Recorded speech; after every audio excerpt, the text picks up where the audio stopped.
Good morning. This is the coast. This is what I get to see when I drive just a couple minutes from my house. I can walk here from my house. I've done it. And there's all these little creatures at low tide hanging on the rocks. It's really, really beautiful. About a week ago, I put a post on explaining how Tony Robbins was getting us to be really outward in our excitement and our joy, and when something exciting happens, we naturally get bigger. But there's also this idea of having this inward, calm, peaceful joy. But either way, I put the test out there for people to just feel a mass amount of joy, to almost artificially generate that in order to propel even more with that, and just see how that experiment goes. I tend to be a little more natural and not so excessive when I make these things happen, but sometimes we just put an intention out, and that creates the starting of a pivot, of a shift. There's a man named Adam Markel who used to be the CEO of the training organization called New Peaks. He recently put out a book called Pivot. The main idea with the book was to say that if you create a small change now, that gap looks small, but over time, look how much bigger that gap is and how much more change is, just by a small step today.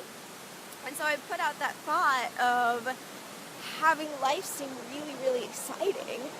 And as I was driving to Toastmasters this morning with the trophy that I won last week, I was thinking about some of the things that happened in the past week that have created that extreme amount of joy and all this excitement. You know, I was very excited when I became the ordained minister so that I could marry people. I'm excited about the idea of helping people marry and love, and I've been excited when I had really good weather here on the coast and I could get outside more. I was excited to see Beauty and the Beast and the love story and all the cheesiness of that, and the music was playing in my head, and I was excited to have the guests who were staying in my home, and there's so many things. And on a flip side of that too, I did what I read in one of my chapters in my book. Oh yeah, I was excited that I submitted the first chapter of my book to my editor for editing.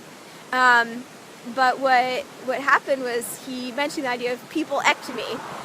And I remember saying that when I've done people-ectomies in the past, you know, people whose energy is just bringing you down or carrying you in a direction that doesn't feel comfortable, that it's very challenging leading up to that point of saying goodbye to people, and it can be challenging right afterwards sometimes, but very quickly you'll notice often how much better off you are without somebody who you feel dragged down when you're in their company. Of course, we want to have that power to never be affected by anyone else's company, but at the same time, why not have the most supportive and most aligned company in your presence? And so on the flip side of saying, you know, I want this excitement and this joy in my life, it was also removing the things that I'm getting myself blocked from feeling that to its excess. So that's also just been really beautiful to see, you know, once again when we do these people-ectomies, how smooth things can become very quickly.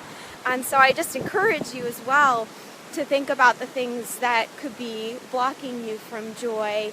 And as scary and as hard as it might be to say, hey, I'm going to take a break from this thing, to understand that things will get better and things will get easier, and you create space for so much more beauty to come into your life. So I would love to hear from you all about your experiments with this, and you can check out the book Pivot by Adam Markel. I actually only read the intro. I haven't read the book yet, but I heard a lot about the book, so I'm pretty sure that is what it's about, and it's been inspiring a lot of people. Hope you have a wonderful, beautiful, beautiful, blessed day.